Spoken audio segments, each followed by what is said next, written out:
compagnie, je vous retrouve aujourd'hui pour un update lecture de BD un peu éclaté au sol. J'ai un début de crève, je parle du nez, je sais pas, je me rends pas compte à quel point je parle du nez.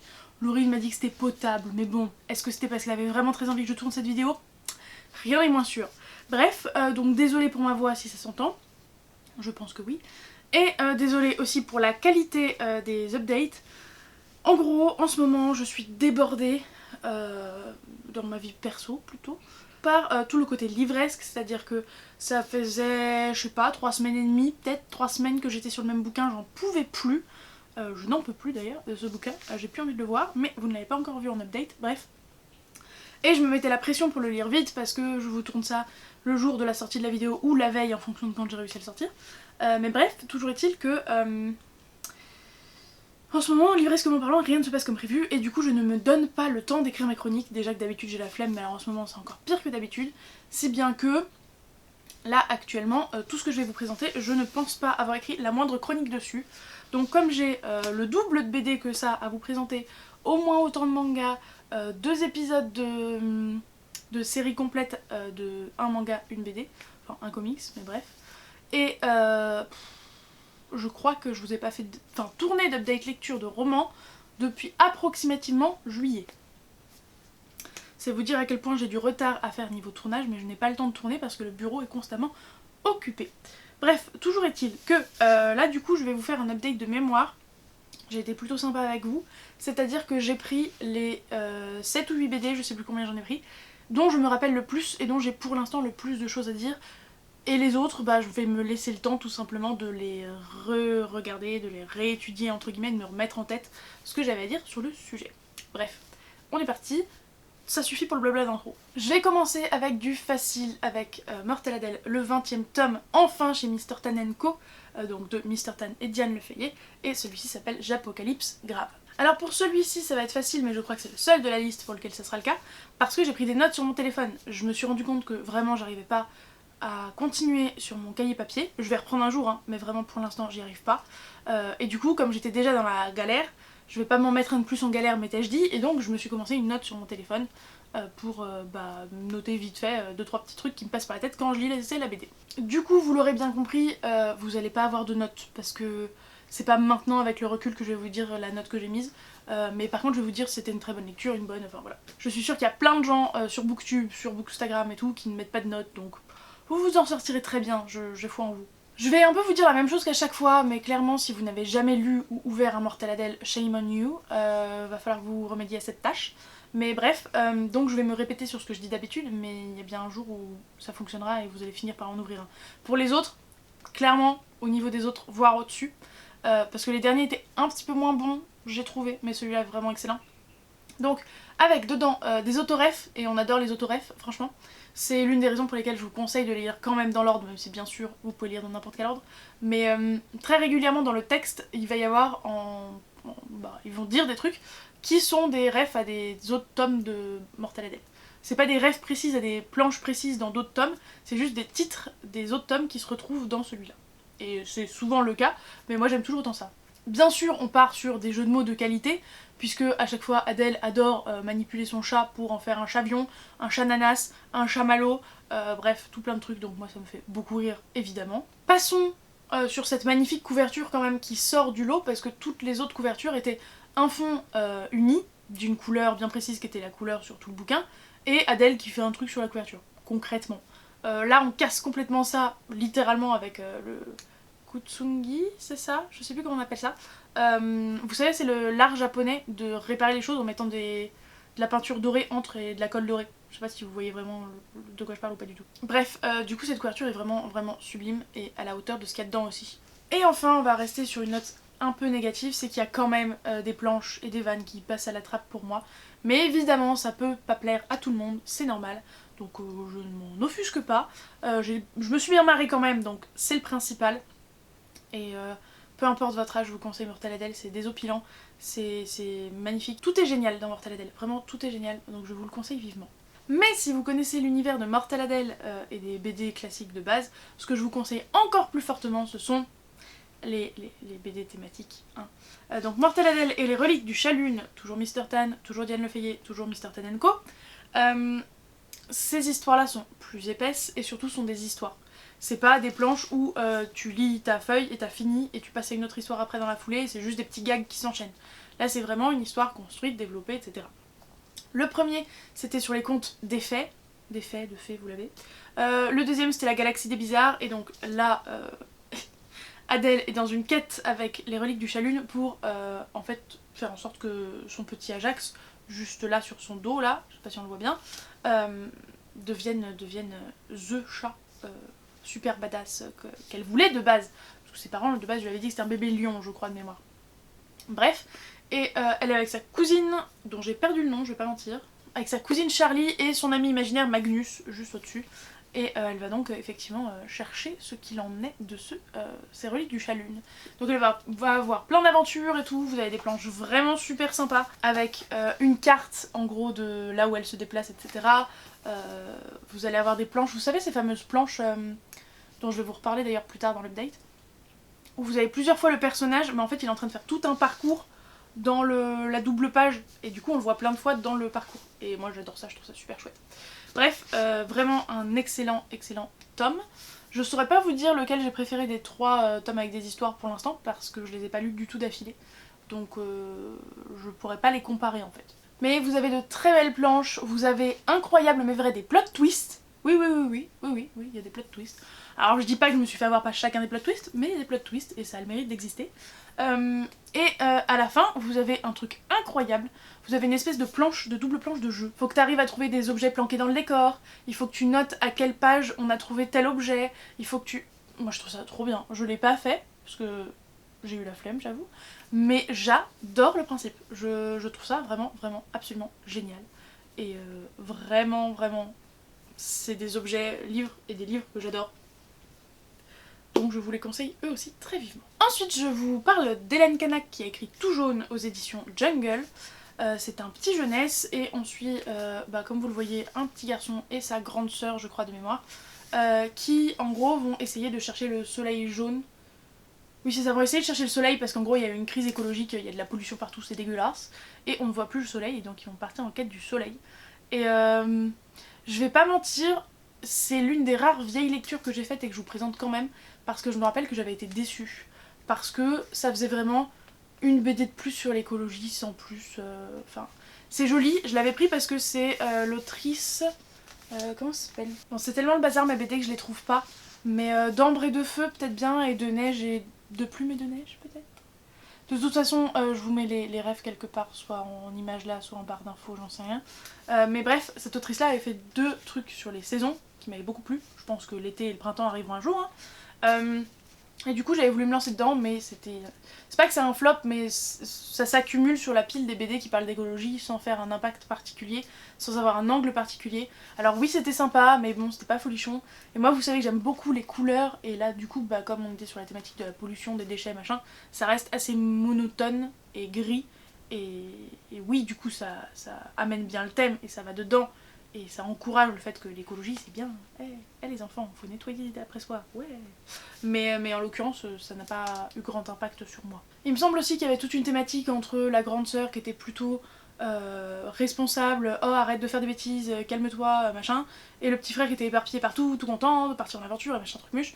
Et pareil, ça m'a un peu fait ni chaud ni froid cette thématique là. Par contre, si on doit parler d'un truc qui m'a fait chaud et froid, parlons de Je suis au-delà de la mort de l'homme étoilé aux éditions Le Lombard. Vraiment, de plus en plus les éditions Le Lombard et moi, je les kiffe parce que à chaque fois que je me plonge dans une de leurs BD ou un de leurs romans graphiques, parce que là c'est plus du roman graphique qu'autre chose, je tombe amoureuse parce que vraiment à chaque fois il y a des histoires de dingue, je trouve ça hyper intéressant. Bref, je vais commencer à suivre avec vraiment plus d'attention les éditions Le Lombard. Dans cette bande dessinée, on va suivre Jean, qui a des rêves de grande rockstar, sauf qu'on va lui annoncer qu'il a un cancer malheureusement, et du coup il va pas pouvoir partir aux États-Unis avec ses potes et son groupe pour enregistrer ce fameux album. Et à partir de là, il va rencontrer un autre malade, je crois qu'il a aussi un cancer de mémoire, qui s'avère être un gros relou de service, et il en peut plus de ce type, mais finalement va peut-être se lier d'amitié avec et partir explorer. Bref, une excellente BD, j'ai Chialax Maras.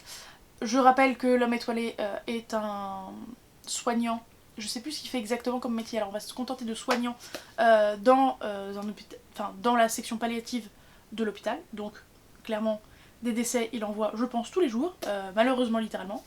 Et il fait d'autres BD que j'ai déjà toutes lues sur pour le coup vraiment la section de son hôpital.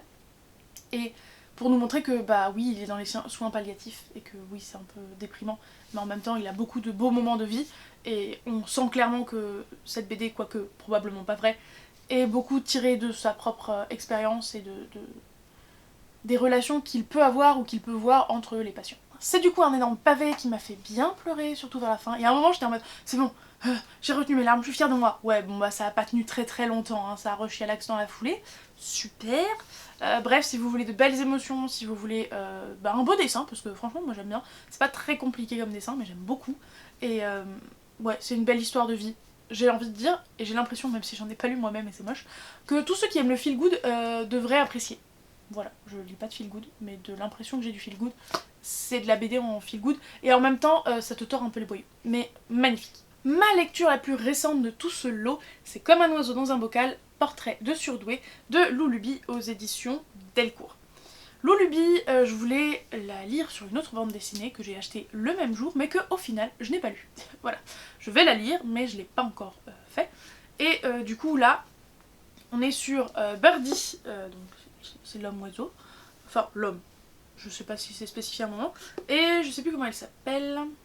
Alors déjà c'était Birdo, super. Et Raya, donc Raya c'est le poisson dans le bocal. Et en gros, Birdo sait depuis toujours que c'est un surdoué HPI, nommez ça comme vous voulez. Et Raya, sans doute plus ou moins, mais elle n'a pas encore passé de test donc elle est pas sûre, blablabla. Et tout tourne autour de leur amitié, de comment ils vont se découvrir dans leur quotidien de surdoué ou pas. Qu'est-ce que c'est d'être surdoué? Est-ce que surdoué c'est vraiment le bon terme? Enfin, il y a plein de choses super intéressantes dans cette bande dessinée, elle est très pédagogue. Je sais pas si éducatif serait le bon mot, mais pédagogue en tout cas c'est sûr. Vous allez apprendre plein de trucs, même si vous êtes concerné je pense. Ça a le mérite de vraiment souligner pas d'auto-diagnostic, j'allais dire cation, mais d'auto-diagnostic ça suffira.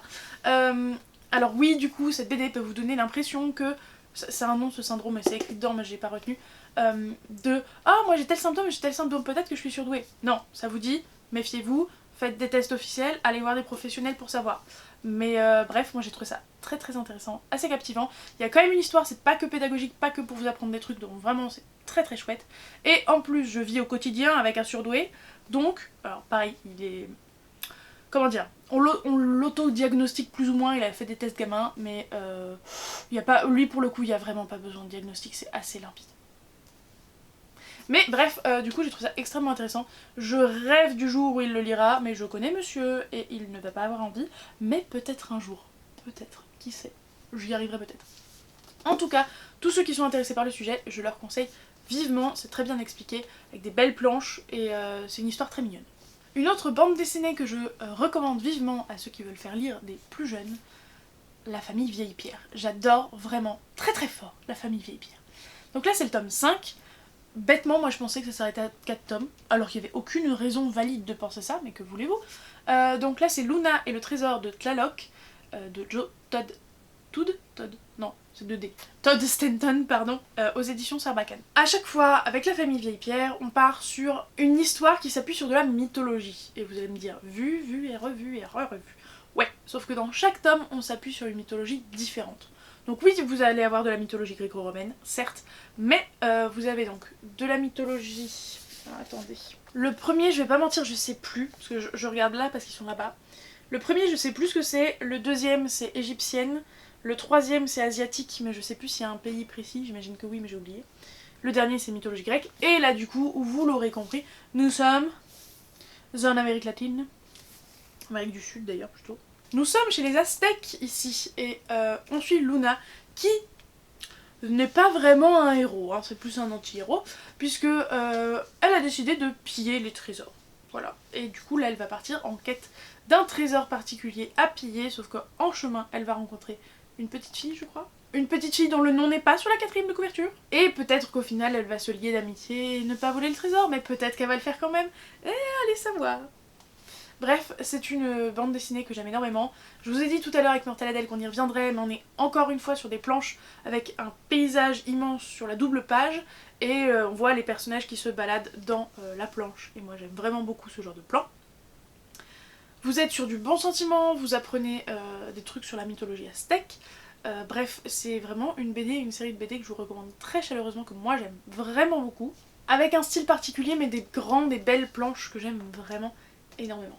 Voilà. Donc très bonne série jeunesse. On reste dans la jeunesse, mais cette fois-ci avec une adaptation d'un roman en roman graphique. Nous avons Les Petites Reines de Clémentine Beauvais, dessinée par Magali Lehuche aux éditions Sarbacane là aussi. C'est une bande dessinée que j'ai beaucoup appréciée. Je suis pas la plus grande fan du style de dessin, mais de toute façon c'était Les Petites Reines de Clémentine Beauvais, je ne pouvais pas ne pas me le procurer. Je n'avais pas tous les détails, j'avoue, du roman en tête quand j'ai lu la BD, mais comme d'habitude, je suis convaincue qu'il doit manquer des trucs parce que vu l'épaisseur, sachant que le roman fait la même épaisseur, je pense qu'il doit manquer des trucs dans la BD. Mais comme d'habitude, ça a été un vrai plaisir, j'aime toujours autant cette histoire. Elle a été très sympa à relire sous ce biais-là, je l'aime vraiment beaucoup. Pour l'histoire, je rappelle qu'on suit notre bonne vieille Mireille Laplanche. Qu'est-ce que j'aime Mireille Laplanche. Et les boudins d'or et d'argent, puisque chaque année il y a un petit con, je suis désolée, il n'y a pas d'autre mot, je ne vais pas me censurer, dans son collège lycée, puisque son bâtiment fait les deux, qui élit les boudins de bronze, d'argent et d'or, et Mireille Laplanche a l'habitude d'être le boudin d'or, mais cette année elle n'est pas boudin d'or, et donc elle va se dire, je vais aller chercher les deux autres, parce que moi j'ai l'habitude, je vais les réconforter, elles doivent pas avoir l'habitude, machin. Et au final, sur un coup de tête, elle décide d'aller faire le trajet de Bourg-en-Bresse jusque Paris à vélo pour vendre des boudins sur le chemin. Chacune a son objectif différent, mais elles vont toutes aller à Paris au même endroit, à la même fête pour des raisons différentes.